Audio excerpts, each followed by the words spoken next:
આપણે સ્વર અને વ્યંજનની એક્ટિવિટી કરીએ છીએ. સ્વર બોલવું એટલે ઊભું થઈ જવાનું, વ્યંજન બોલવું એટલે બેસી જવાનું. Are you ready? ઓથી ઓશિકુ,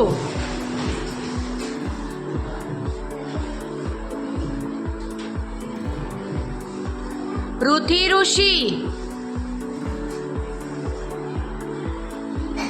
ધથી ધજા,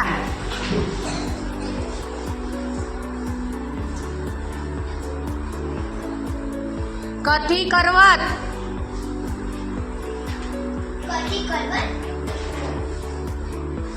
ખથી ખટારો,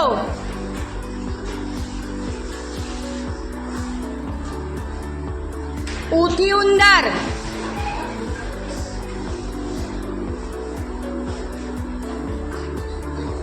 ઈથી ઈયળ,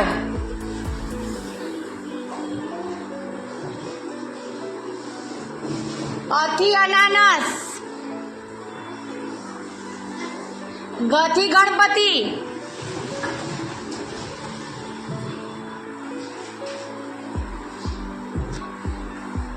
ક્ષથી ક્ષત્રિય,